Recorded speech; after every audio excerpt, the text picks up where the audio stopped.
पार्श्व कथा।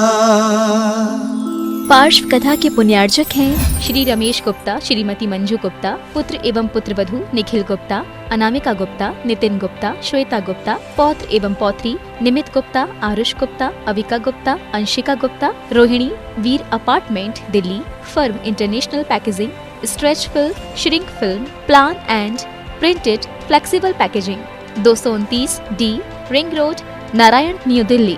गुरुचरणों में समर्पित गुरु भक्त परिवार श्रीमती सरला जैन, पुत्र श्री गौतम जैन, श्री चंद्र जैन, पुत्री ममता जैन, आंचल जैन, जूली जैन, पटना, बिहार। श्री एम.एल. जैन, अरुण जैन, अनिल जैन, अजय जैन, कमलेश जैन, शालिनी, दीपिका, करीना, ईशाना, इशिता जैन, दिल्ली। कुसुम राखेचा, राजकुमार राखेचा, रितेश राखेचा, कृति राखेचा, बेटी एवं दामाद प्रियंका निशांत सिंघवी, दोहित्री वान्या सिंघवी जैन।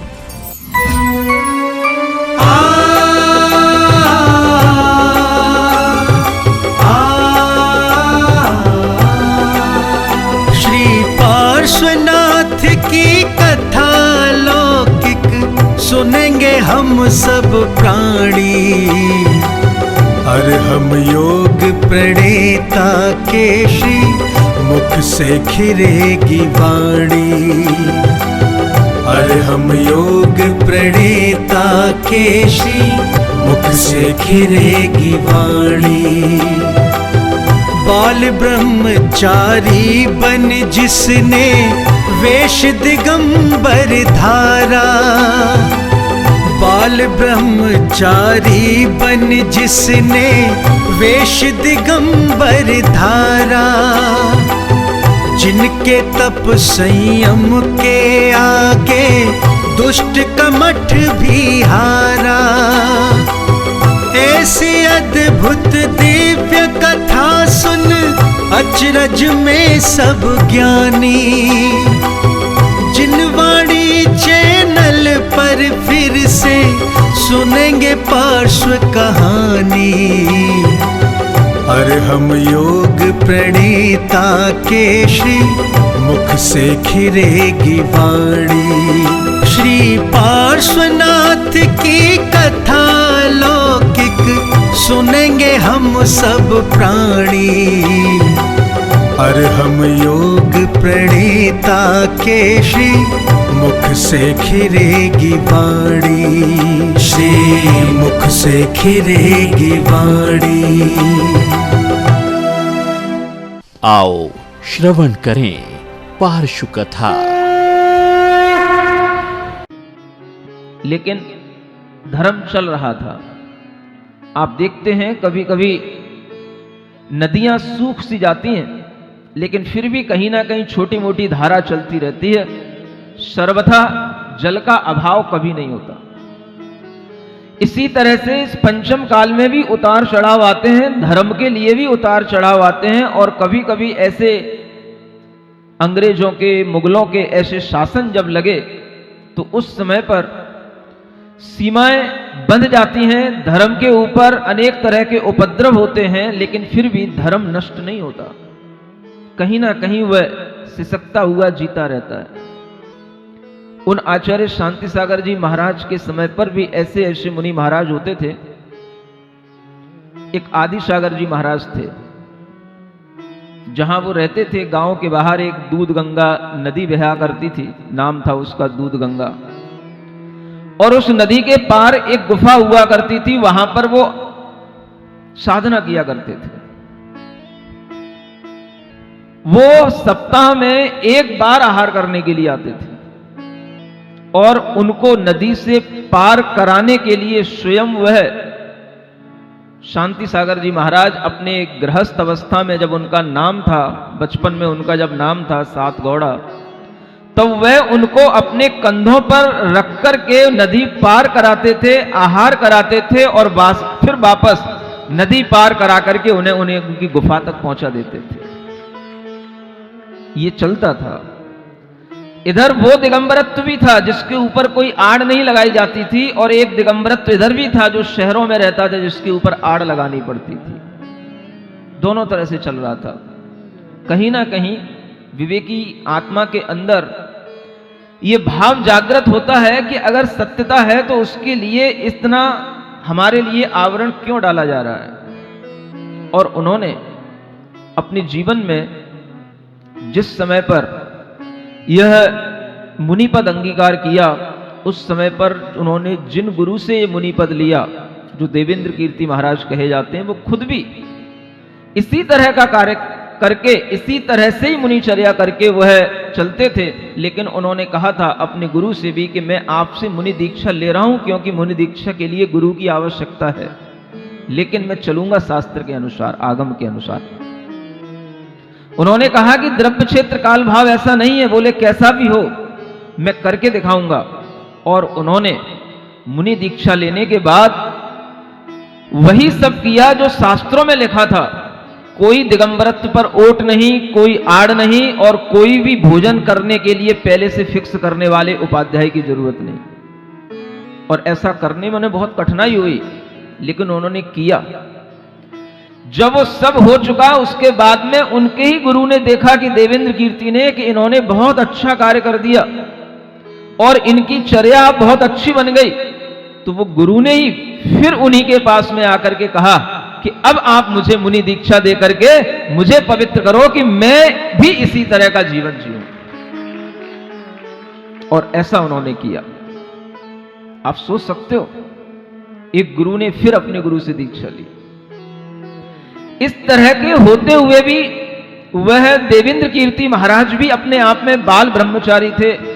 बहुत लंबी उनकी आयु बताई जाती है, 105 वर्ष तक जिए। 14 वर्ष की आयु में वह साधु बन गए थे। इस तरह का दीर्घकाल जीवन भी जीने वाले लोग रहे हैं, ब्रह्मचर्य के साथ में इस तरह का जीवन जीने वाले लोग रहे हैं। और वह आचार्य शांति सागर जी महाराज भी बाल ब्रह्मचारी थे। उस समय पर ये तो एक प्रथा चला करती थी, बाल विवाह की प्रथा। पिता ने कह दिया किसी अपने दूसरे संबंधी से या किसी गांव के ही व्यक्ति से कि भाई मेरे यहां बेटा होगा, तेरे यहां बेटी हुई है, आगे चल करके इन दोनों का विवाह करा देंगे। हो गया, ये कोई विवाह नहीं माना जाता। इस तरह का वह विवाह संबंध हो गया। लेकिन वो बेटी बड़ी होने के बाद में जब ये संबंध हो गया, उसके 6 महीने बाद ही उसकी मृत्यु हो गई। और जब उनको पता पड़ा सात गौड़ा को, तो उन्होंने मन बना लिया कि मुझे अब जीवन पर्यंत कोई विवाह नहीं करना, मुझे बाल ब्रह्मचारी रहना है, मुझे अपनी आत्मा की आराधना करना है। और ये उन्होंने संकल्प अपने मन में ले लिया। माता पिता ने कोई विरोध नहीं किया। इतना धार्मिक परिवार के माता की भी समाधि हुई, पिता की भी समाधि हुई, और सबकी समाधि कराने के बाद में 41 वर्ष की उम्र में क्षुल्लक दीक्षा ग्रहण की। और क्षुल्लक दीक्षा सन 1915 में हुई। 1920 में मुनि दीक्षा हुई। और उसके बाद में जो जीवन चला, जीवन बीता, लगभग 35-36 वर्ष वह मुनि जीवन का काल रहा। इतना तप त्याग और इस तरह की साधना इस पंचम काल में भी करने वाले लोग हुए हैं। इस सोच करके हम जैसे लोगों को आज भी आश्चर्य होता है। क्या वह सहनन होता है, क्या वह शक्तियां होती हैं, और इन शक्तियों के माध्यम से किस तरह के तप किए जाते हैं। और इस तरह का तप करने वाले लोग, हम चतुर्थ काल की बातें क्यों करें, ऐसे ऐसे तपस्वी हमारे सामने हुए जिन्हें देख करके ये लगता है कि वास्तव में अगर पारसनाथ भगवान का जीव, आनंद मुनि महाराज, वज्रनाभी चक्रवर्ती, ऐसे मुनि महाराज बन बन करके सिंह के और भीलों के उपसर्गों को सह करके अगर वह आज तीर्थंकर बने हैं, तो ऐसे ही मुनि महाराज, ऐसे ही महापुरुष आगे चल करके बड़े बड़े महापुरुष और तीर्थंकर बनते हैं। ये तपस्याएं आज भी इस पंचम काल में हुई हैं।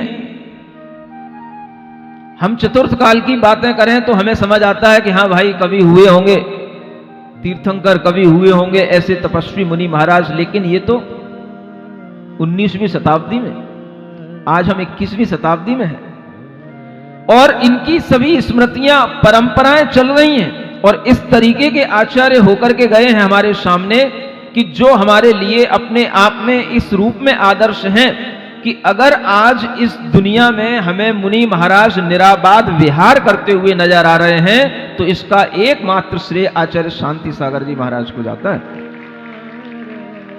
जिन्होंने दक्षिण भारत से लेकर पूरे उत्तर भारत में, आपके आगरा में भी आए हैं और आगरा से होते हुए वो मथुरा भी गए हैं और मथुरा में उन्होंने चातुर्मास किया है और फिर उसके बाद में वह गाजियाबाद होते हुए दिल्ली पहुंचे, मेरठ मुजफ्फरनगर होकर के फिर दिल्ली में चतुर्मास किया और दिल्ली में लाल किले पर उन्होंने उस समय पर जब अंग्रेज लोग कभी भी आने जाने के लिए रोका करते थे उस समय पर उन्होंने निराबाद विहार किया अपने संग को लेकर के और रास्ते में अनेक अनेक तरीके की रुकावटें भी आईं, लेकिन कोई भी उनके चारित्र के आगे, उनके व्यक्तित्व के आगे उन्हें रोकने की सामर्थ्य नहीं कर पाया और उन्होंने दिल्ली के लाल किले पर खड़े होकर के फोटो खिंचवाई।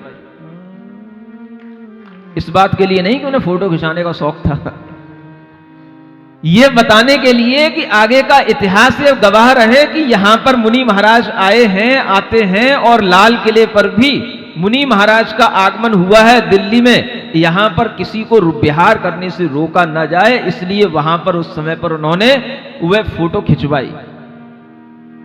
उनके अंदर जो तप करने की भावना थी वो बड़ी तीव्र थी। सोच करके लगता है कि 35 वर्ष के जीवन में उन्होंने 27 वर्ष 2 महीने 33 दिन उपवास में निकाल लिया। अपने जीवन में 9,938 उपवास करने वाले ऐसे महान साधक अगर इस पंचम काल में होकर के चले गए तो मुझे लगता है कि वास्तव में धर्म के बीज इन्हीं जैसे तपस्वियों के माध्यम से डाले जाते हैं जिनकी फसलें हम जैसे छोटे छोटे लोग खाते रहते हैं। आज अगर हमें मुनि धर्म को अनुपालन करने में कोई सुविधाएं हैं तो ये सुविधाएं इन आचार्यों की तपस्याओं के कारण से हैं। ऐसी तपस्याएं कि जिनके लिए कभी भी आहार आदि में उन्होंने कभी ये नहीं कहा कि मुझे किस तरह की विधि से आहार कराना है, किस तरह की विधि होना चाहिए। जैसे भगवान आदिनाथ मौन रहे दीक्षा लेने के बाद, उसी तरह से ये आचार्य शांति सागर जी मौन रहे। जिस दिन ये श्रावक हमें विधि पूर्वक पड़गाहन करेंगे, जिस दिन ये श्रावक शुद्ध भोजन करने के लिए यह अपने लिए तैयार रहेंगे, तब हम जाकर के आहार ग्रहण करेंगे। कई दिनों तक तो लोग इनको केवल दूध और चावल ही खिलाते रहे। सुन रहे हो? गांव में जाते थे, कुछ भी लेते नहीं थे, केवल दूध चावल ले लेते थे, तो उसके अलावा बाकी का कुछ नहीं। तो सबके लिए यही पता हो गया कि महाराज क्या लेते हैं। एक पड़ोसन ने दूसरे पड़ोसन से पूछा, कल महाराज आए थे, क्या लिया था? बोले दूध चावल लिए थे। तो हम भी दूध चावल बनाते हैं। कई महीनों तक दूध चावल ही खिलाते रहे। एक दिन किसी श्रावक ने पूछ लिया कि महाराज आपका क्या सब अन्न वन्न का त्याग है क्या? सब्जियों का, अन्न का, मसालों का, सब चीजों का त्याग है क्या? आप जो है केवल दूध चावल ही लेते हैं। तो महाराज ने कहा, हमारा क्या त्याग है क्या नहीं है इससे आपको कोई मतलब नहीं है, लेकिन हम वही ले सकते हैं जो श्रावक हमें देता है। बस श्रावक थोड़ा समझदार था, समझ में आया उसको कि महाराज के लिए जो श्रावक देगा वही तो आहार लेंगे। बस इतनी सी बात उन्होंने कही और फिर अगले दिन श्रावकों ने सब तरीके की रोटियां, अन्न वगैरह जो कुछ भी बनते हैं, अन्न के व्यंजन जो कुछ भी बनते हैं, सब बना लिए। और बनाने के बाद में फिर जब दूसरे दिन आहार हुआ तो उस आहार के दिन भी जो है आचार्य महाराज ने उस दिन भी कुछ नहीं लिया। जब नहीं लिया तो फिर श्रावकों ने आकर के पूछा, महाराज आज तो सब कुछ था, सब कुछ दे भी रहे थे श्रावक, आपने आज क्यों नहीं लिया? बोले पहले ये बताओ कि इन श्रावकों को ये आता है कि नहीं कि ये आटा, इन मसालों की क्या मर्यादा होती है, इनकी शुद्धि कैसे की जाती है, ये सब इनको ज्ञान है कि नहीं? और जब इस तरह का विश्वास उन्हें दिलाया गया कि इन श्रावकों को ये आता है, तब जाकर के उन्होंने अन्न का आहार लेना शुरू किया। उपसर्ग तो उनके ऊपर एक ये समझ लो कि उनके जीवन में वो श्रृंगार था उनका। पता नहीं उन्हें किसी भी तरह के उपसर्गों से कभी डर नहीं लगा। कैसी कैसी भयानक घटनाएं देखते हैं।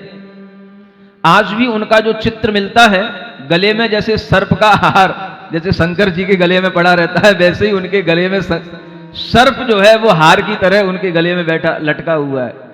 और वो वास्तविक चित्र है। कोन्नूर की वो गुफाएं जहां पर वो तपस्या करते थे, उसी चित्र को देख करके इधर उत्तर भारत में रहने वाले जो विद्वान थे, तुम्हारी आगरा और जयपुर के आसपास, इधर अभी जो कटनी जगन मोहन लाल जी शास्त्री और इधर के जो विद्वान थे, इन विद्वानों को पहली बार देखने को मिला उस चित्र के बाद कि कोई दुनिया में दिगंबर मुनि भी हैं और उन दिगंबर मुनि के दर्शन आज भी हो सकते हैं। ये पहली बार विद्वानों के लिए विश्वास करने में आया था और तब विद्वानों की श्रद्धा बनी थी। और वह जब जगह जगह पर विहार करते हुए इस साइड आए, तब उन्होंने हर जगह पर विहार करके किसी भी तरह का कोई उपद्रव हुआ तो उसको सहन किया। यहीं धौलपुर के पास में एक राजा खेड़ा है और उस समय पर उनके लिए बहुत बड़ा उपद्रव हुआ। एक छिद्दी ब्राह्मण था, अपने 500 आदमियों को लेकर के अब उनके पास में पहुंच गया था और वो उस समय पर सामाय कर रहे थे। उनको एहसास हो गया था कि कुछ आज उपद्रव होने वाला है। उस दिन उन्होंने अपने साधुओं से कहा कि कोई भी आज विहार नहीं करेगा। श्रावकों के ऊपर आक्रमण हुआ, लेकिन बाद में और दूसरी पुलिस आई, उन आताताइयों को पकड़ा गया और बाद में जब उसे पकड़ लिया गया तो फिर वही हुआ। आकर के पूछा गया महाराज से, बताओ महाराज ये आदमी, इसके लिए क्या दंड दिया जाए? उसी आलोक सिंह यादव की तरह, ध्यान है आपको? क्या कहेंगे? उसको दंड देने के लिए पकड़ रखा था। महाराज ने कहा कि नहीं, जब तक तुम इसको छोड़ोगे नहीं मैं अन्न जल ग्रहण नहीं करूंगा। और जब इस तरीके का महाराज ने अपने अंदर संकल्प दिखाया, तब उसको छोड़ा गया। तब वह सब अधिकारी देख करके रह गए कि देखो, अपने ऊपर आक्रमण करने वाले व्यक्ति के लिए भी इतनी दया का भाव ये धारण करते हैं, इसलिए दिगंबर मुनि कभी किसी को कष्ट देने का भाव नहीं करते हैं। अपने बंधु के प्रति तो हर कोई उदार हो जाता है, लेकिन शत्रु के प्रति भी जो उदार हो जाए, उसके उदात्त भावना का दुनिया में कोई पार नहीं। और वो सब शिक्षाएं कहां से मिली? इन्हीं पार्श्वनाथ भगवान से मिली, इन्हीं महावीर भगवान से मिली है। इन शिक्षाओं का पालन करने पर ही आज ये देखने में आता है कि अगर हम अपने मन के अंदर शत्रु और मित्र के प्रति समान भाव रख पाते हैं, तो आचार्य कहते हैं, तीर्थंकर भगवान कहते हैं, यही हमारी आत्मा का सबसे बड़ा धर्म है, समता भाव। अपने कर्मों का फल स्वयं भोगो। यूं मत सोचो कि कोई भगवान हमारी सहायता करने के लिए आएगा। भगवान सहायता करने के लिए नहीं आता, हमारा पुण्य, हमारा धर्म हमारी सहायता करता है। और हम अगर इस प्रकार का मनोभाव दृढ़ता से बना करके रखते हैं, तभी हम अपनी आत्मा में बंधे हुए कर्मों को निर्जरा करके, झड़ा करके उनसे मुक्ति प्राप्त कर पाते हैं। आप लोगों को भी इन चरित्रों से, इन कथानकों से, इन आचार्यों के द्वारा अपनाई गई चर्याओं के माध्यम से ये अपने अंदर विश्वास में लाना है कि हम अगर इस दुनिया में अपना जीवन जी रहे हैं, तो ये जीवन हमारा भगवान के प्रति किस भावना के साथ जुड़ा होना चाहिए। आप दुनिया में देखेंगे कि दुनिया के हर लोग आपको समझाएंगे, आपको मोटिवेशन देंगे तरह तरह से। आप अपने आप में मान के चलो हम ईश्वर की संतान हैं। आप अपने आप में मान करके चलो कि ईश्वर हमेशा हमारे साथ है। ये मोटिवेशन देने के तरीके होते हैं। लेकिन एक सम्यक दृष्टि जीव इस तरह के मोटिवेशन से कैसे अपने आप को बदल करके उस मोटिवेशन को लेगा? अगर हम यूं कहें कि हम भगवान की संतान नहीं हैं, हम भगवान बनने की योग्यता रखने वाली आत्मा हैं, तो क्या हमें मोटिवेशन नहीं मिलता? क्या हम इस बात से मोटिवेट नहीं होते कि हमारे अंदर भी भगवान की तरह अनंत शक्ति है, हम भी भगवान बन सकते हैं? जब हमारे अंदर भगवान बनने की शक्ति है तो फिर हम छोटी छोटी बातों पर निराश क्यों हो, उदास क्यों हो? इस तरह का भी मोटिवेशन आपके लिए दिया जा सकता है, लेकिन सम्यक दृष्टि जीव ही ऐसा मोटिवेशन दे सकेगा। जो दुनिया में मिथ्यात्व चल रहा है भगवान के नाम पर, वह आपको अपने विचारों में दुख के समय पर भी अगर आपको भगवान की याद आए तो यह नहीं सोचना है कि भगवान मेरे साथ है। सम्यक दृष्टि जीव अगर आप बन गए हैं तो आपका मोटिवेशन इस तरह से होना चाहिए, भगवान मेरे साथ नहीं है, भगवान की भक्ति मेरे साथ में है और मैं भगवान की भक्ति से भगवान से जुड़ा हुआ हूं, यह हमारे भाव में आना चाहिए। सुन रहे हो? बुद्धि अब सीधी कर लो, हां, नहीं तो शीर्षासन लगवा दूंगा, हाँ, उल्टा खड़ा करवा दूंगा। समझ में आ रहा है? हाँ, कुछ और ज्यादा नहीं है सम्यक दृष्टि बनना और मिथ्या दृष्टि से सम्यक दृष्टि बनने में और कुछ नहीं होता है। बस बुद्धि जो उल्टी चल रही है उसको सीधी चलाना शुरू करो। दुनिया में कोई क्या सोच रहा है, दुनिया क्या कह रही है, इससे मतलब नहीं है। सम्यक दृष्टि अपनी राह पर चलता है। कोई कुछ भी कहे, कोई कुछ भी बताए, जैसे आचार्य शांति सागर जी महाराज ने शास्त्र के अनुकूल सम्यक दृष्टि के भाव से उस आचार परंपरा को आगे बढ़ाया, ऐसे ही आपको किसी भी तरह की किताबें पढ़ो, आपको सब में यही भावना मिलेगी, भगवान तुम्हारे साथ है बेटा, डरो नहीं, भगवान ने तुम्हें जीवन दिया है, तुम्हें इच्छाएं दी हैं, तुम्हारी इच्छा की पूर्ति भगवान करेगा, तुम बिल्कुल डरो मत। ये सिखाया जाता है, मोटिवेशन दिया जाता है। लेकिन अगर तुम्हें हमसे मोटिवेशन लेना है तो मैं क्या सिखाऊंगा तुमको? वो नहीं सिखाऊंगा जो तुम सीखे बैठे हो। जो सीखे बैठे हो उसको छोड़ो। और इस बात से भी तुमको मोटिवेशन मिलेगा जो मैं बता रहा हूं। भगवान तुम्हारे साथ नहीं आएगा, भगवान तुम्हारे लिए रक्षा करने को उतर के नहीं आएगा, लेकिन तुम अपनी भक्ति से भगवान से बंध करके अपनी रक्षा कर पाओगे। तुम्हें इस तरीके का मोटिवेशन लेना है। अपनी भक्ति रखो भगवान के प्रति, अपनी भक्ति की डोर बांधो, भगवान के पास तक पहुंचेगी और वह तुम्हारे लिए रक्षा का कारण बनेगी, वह तुम्हारे लिए वास्तव में शरण होगा। और इस तरह की अगर तुम्हारे अंदर मोटिवेशन की भावना आएगी तो तुम सम्यक दृष्टि होकर के अपने आप को सेल्फ मोटिवेशन के भाव में ला पाओगे। सुन रहे हो? ऐसे मोटिवेशन लिया जाता है, इसको बोलते हैं सेल्फ मोटिवेशन, राइट मोटिवेशन। जो दुनिया में सिखाया जाता है वो रॉन्ग बिलीफ के साथ में रॉन्ग मोटिवेशन के तरीके हैं। मैं आपको राइट मोटिवेशन का तरीका बता रहा हूं कि मैं अपने आप में खुद महसूस करूं कि मैं किसी भगवान का अंश नहीं हूं, मैं खुद भगवान बनने की क्षमता रखने वाला आत्मा हूं। जब इस तरीके का विश्वास आपके अंदर आएगा, दुनिया में कभी आपको निराशा उत्पन्न हो ही नहीं सकती। कितना ही धन का अभाव हो, कितना ही रोगी शरीर हो, कितना ही आपके सामने प्रतिकूलताएं हो, कितना ही आपको घर के लोग परेशान कर रहे हो, लेकिन आप अपने आप को सेल्फ मोटिवेट करें, मैं भगवान बनने की क्षमता रखता हूं, I have the potential to become a god. मैं ये भगवान का कोई अंश नहीं हूं, टुकड़ा नहीं हूं और कोई भगवान मेरे साथ है, नहीं, मैं भगवान के साथ मैं हूं, मेरी भक्ति भगवान के साथ में है। बस इतना आपको चेंज करना है और आप एक राइट बिलीवर बन जाएंगे। इसी को बोलते हैं सम्यक दृष्टि जीव।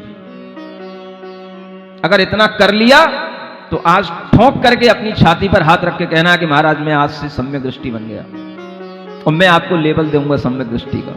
बोलो तैयार हो कि नहीं? सुन रहे हो? ये मिसबिलीव छोड़ो।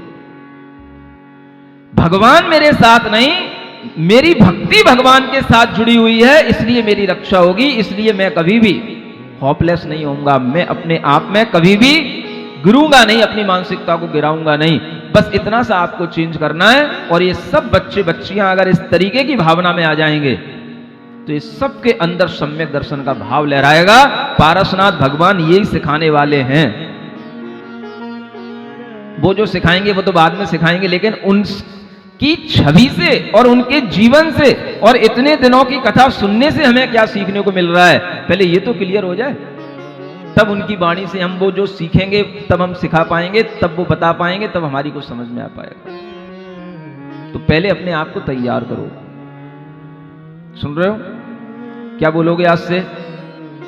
मैं भगवान का अंश नहीं हूं, मैं भगवान के वंश का वंशज हूं, लेकिन किसी आत्मा की कोई संतान नहीं हूं।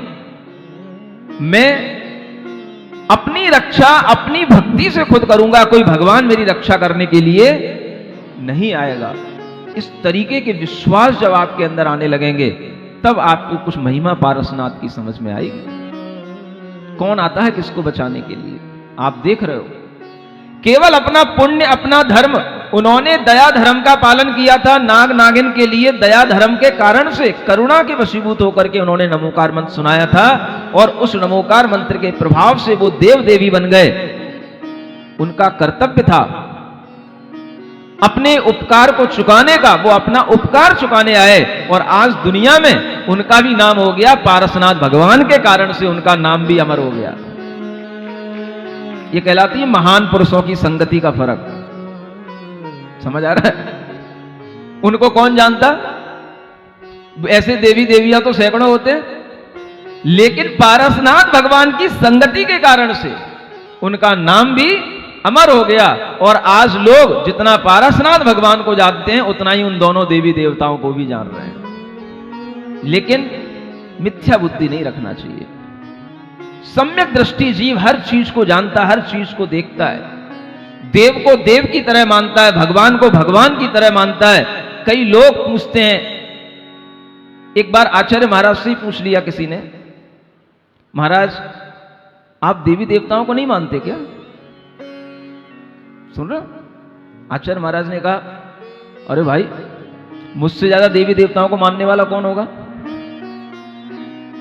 मैं तो दिन में 3 बार चैत्य भक्ति पढ़ता हूं, देवी देवताओं के नाम लेता हूं कि सारे चतुर निकाय के देव भगवान की सेवा करने के लिए आते हैं, और उनके साथ मैं भी वंदना करता हूं, पूजा करता हूं। मुझसे ज्यादा देवी देवता मानने वाला कौन होगा?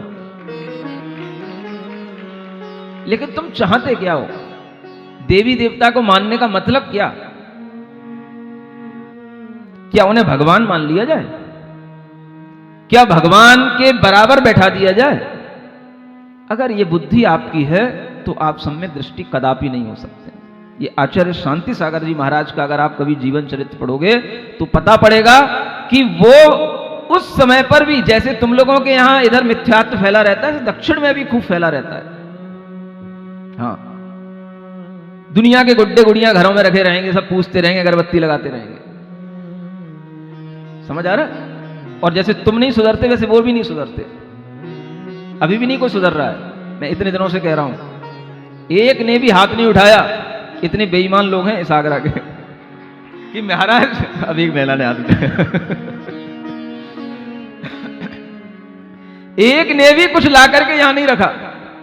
समझ आ रहा है? अभी एक अच्छी सी मंच बनवाएंगे सब भगवानों का आदर करने के लिए, तब ला करके रखना भी जगह नहीं है ना, अभी तो 1-2 दिन और रुकोगे। आचार्य शांति सागर जी महाराज जिस समय पर वह मुनि महाराज बने, उस समय पर उन्हीं लोगों से आहार ग्रहण करते थे जिनके मिथ्यात्व का त्याग होता था, और जो मिथ्यात्व का इस तरह से त्याग करते थे, सम्यक दर्शन प्राप्त कर लेते थे, उन्हीं से वो आहार ग्रहण करते थे। सुन रहे हो? अब ऐसा ही कुछ मुझे सोचना पड़ेगा, हैं? हाँ, तैयार रहो। आप लोग अपने अंदर से थोड़ा शुद्धता बनाओ, तो कुछ जैनत्व को प्राप्त करने के बाद सम्यक दृष्टि बनने का भाव तो करो। और वो सम्यक दर्शन कहां से शुरू होता है? मिथ्यात्व का त्याग करने से शुरू होता है। जो हमारे मन में भय पड़ा है, अंधविश्वास पड़ा है, इसको छोड़ने से सम्यक दर्शन आएगा। और भय अगर आपके लिए, इतने बड़े बड़े तपस्वी गुरुओं के पास होने पर भी, इनका आशीर्वाद होने पर भी अगर आपके अंदर का भय नहीं गया, तो आप डर डर के ही मर जाओगे। आपको कोई बचाने वाला पैदा नहीं होगा। जैसे ये कोरोना में लोग मर रहे हैं, सब डर डर के मर रहे हैं। और इस तरीके का डर अगर आपके अंदर बैठा है तो वह डर आपके अंदर कभी आत्मविश्वास पैदा ही नहीं होने देगा। सम्यक दृष्टि जीव इसलिए निडर कहा गया है, 7 भयों से मुक्त होता है। समझ में आ रहा है? इसलिए क्षत्रियपना कहलाता है, क्षत्रियों का धर्म कहलाता है। अगर डंडी तोलते रहोगे भाई कि ये नीचे जा रही कि ऊंची जा रही, कि थोड़ा सा कम कर लो कि थोड़ा सा ज्यादा कर लो, तुमसे नहीं होने का है कुछ भी। समझ में आ रहा है? बोला तो करो, क्या समझ में आ रहा है? कुछ क्षत्रियपना दिखाना है, कुछ वीरता के भाव लाना है, डरना नहीं है। जो तीर्थंकरों ने किया है वही हमें करना है, और जिसकी प्रेरणा हमें मुनि महाराज दे रहे हैं हमें वह विश्वास के साथ करना है। हमें एक बार अगर इस तरह का विश्वास बन जाएगा तो हमारे जन्म जन्म के पाप कट जाएंगे। जन्म जन्म का मिथ्यात्व टूटने पर ही वह सब पापों से निजात मिलती है जो आगे टूटने वाले हैं। सबसे बड़ा पाप है मिथ्यात्व, और इस पाप को छोड़ने पर ही आपको प्रभु के दर्शन होंगे। नहीं तो आप उन स्तूपों को देख करके उस अभव्य कूट पर ही रुक जाएंगे जहां पर अभव्य जीव जाकर के एकदम से अंधे से हो जाते हैं और वहां से वो आगे नहीं बढ़ पाते हैं। स्फटिक मणि के अंदर जो कोट स्फटिक मणि का बना हुआ है, उस कोट के अंदर जो भगवान विराजमान है, उस श्री मंडप भूमि तक पहुंचने की आपकी योग्यता बना रहा हूं, आप पर ही उपकार कर रहा हूं कि साक्षात भगवान के भी दर्शन कर लो। कब तक प्रतिमाओं के दर्शन करके संतुष्ट रहोगे? और कुछ नहीं कर रहा हूं, आपके लिए ही भूमिका बना रहा हूं, आपके लिए ही उपकार करने की भावना से ये कह रहा हूं कि अपनी योग्यता बना करके रखो। नहीं तो वहां पहुंचने के बाद में जो दरबान के रूप में खड़े हुए हुए गेट कीपर हैं वही आपको वापस लौटा देंगे, बोले you are not eligible for darshan of Parasnath. समझ आ रहा है? तो ये सब वहां के देवी कर देंगे। फिर आप कहोगे कि महाराज हम पारस कथा सुन करके गए थे, लौटा दिया हमें। क्यों लौटा दिया? आप उसके एलिजिबल थे ही नहीं। समझ आ रहा है? तो अगर आपको भगवान को देखना है, if you want to see the lord Parshvanath, क्या करना पड़ेगा आपको? फर्स्ट ऑफ ऑल क्या करना पड़ेगा? क्या? मिथ्यात्व को छोड़ना पड़ेगा। आप समझ में आ गया मिथ्यात्व क्या है?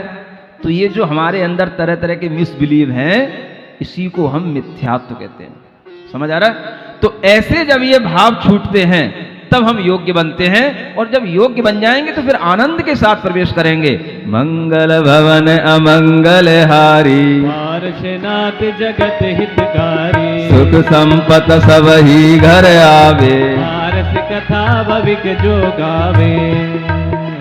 भीत न बीच गली जे रही, 12 सभा तहां जिन कही, बैठे मुनि अपक्षर अज्जिया, ज्योतिष दान असुर कर लिया।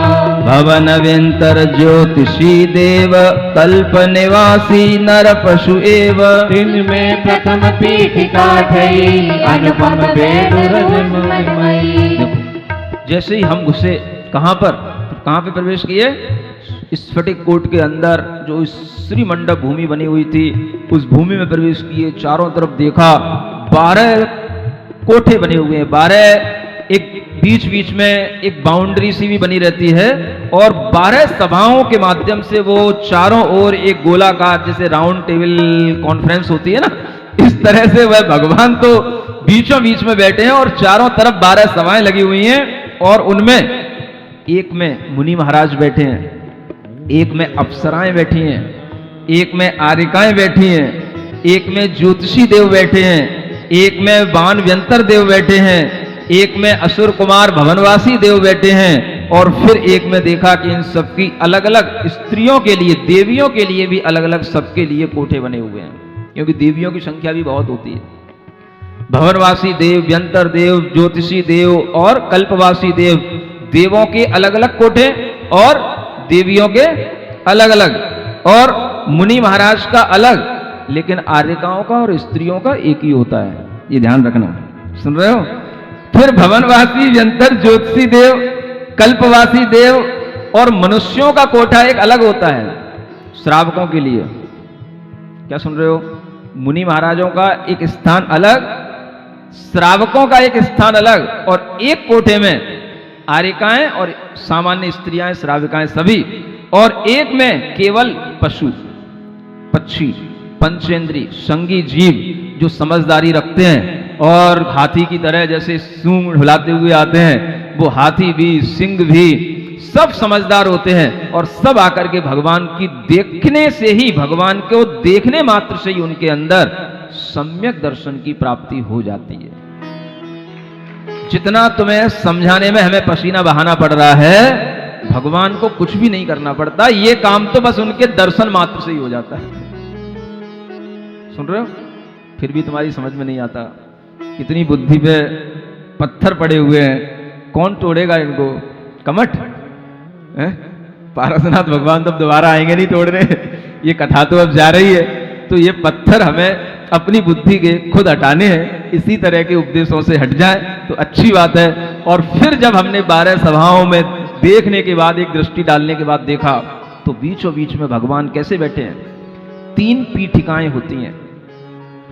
सबसे पहली पीठिका वैडूर्य मणि की बनी हुई होती है। वैडूर्य मणि मान लो नील मणि है ना, नीलिमा को लिए हुए बिल्कुल नीली आभा वाली वैडूर्य मणि का वह पीठिका बनी हुई होती है। और उस पीठिका पर क्या होता है देखिए, मंगल भवन अमंगल हारी, पारसनाथ जगत हितकारी, मोर कंठवत आभा जास, 16 पेंड साल तुम पास, 12 सभा महादिस चार, तिनको यह पद 16 सार, मंगल दरब जहाँ सब धरे, जक्ष देव सेवक तहाँ खरे, धर्म चक्र तिनके सिर दिपे, जिनको देख दिवाकर छिपे। मोर कंठ की आभा वाली वो वैडूर्य मणि की आभा होती है। मोर कंठ देखा है कैसा होता है ना, बिल्कुल सुरख नीला, ऐसा वह नीले रंग का वह वैडूर्य मणि की आभा। और वहां पर जब उस पीठिका पर चढ़ते हैं तो 16 पेड़ चढ़ने पड़ते हैं, और वह 12 सभाओं के चारों ओर, महादिशाओं में चारों ओर वह पथ उसका बना हुआ होता है। वहां से लोग उस पीठिका तक आ सकते हैं। और उस पीठिका पर क्या रखे रहते हैं? मंगल द्रव्य रखे रहते हैं, अष्टमंगल द्रव्य, जो आपको बताए थे बड़ी बड़ी संख्या में 108 वह अष्टमंगल द्रव्य होते हैं। और वहां पर यक्ष सेवक खड़े रहते हैं। कौन खड़ा रहता है? यक्ष। ये यक्ष कौन सी क्वालिटी है? ये व्यंतर देवों की एक फैकल्टी है। समझ आ रहा है किनकी? हाँ, अभी जब आप और थोड़ा सा, अभी 2 दिन बाद जब आपको कहीं ये सिखाना पड़ेगा, तत्वार सूत्र का वर्णन आएगा, तो उसमें सारे देवी देवताओं को बहुत अच्छे ढंग से वर्णन आएगा, तब आपको और अच्छा सीखने को मिलेगा। थोड़ा सा इंतजार करो। तो ये यक्ष देव वहां खड़े रहते हैं और इनके सिर पर धर्म चक्र शोभायमान होते हैं। क्या होता है? धर्म चक्र। ये अपने सिर पर धर्म चक्र धारण किए रहते हैं। उस धर्म चक्रों की जो किरणें निकलती हैं, जो उसकी आभा होती है, वो सूर्य की आभा को भी मात करती है। ऐसे अनुपम छवि को धारण करने वाले वह यक्ष भी उस धर्म चक्र के कारण से सुशोभित होते रहते हैं।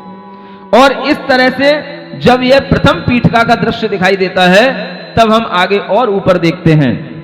तापर द्वितीय पीठिका बनी, चामी करमय राजत घनी, मेरु श्रृंगवत उन्नत एम, जगमगाए मंडल रवि जेम।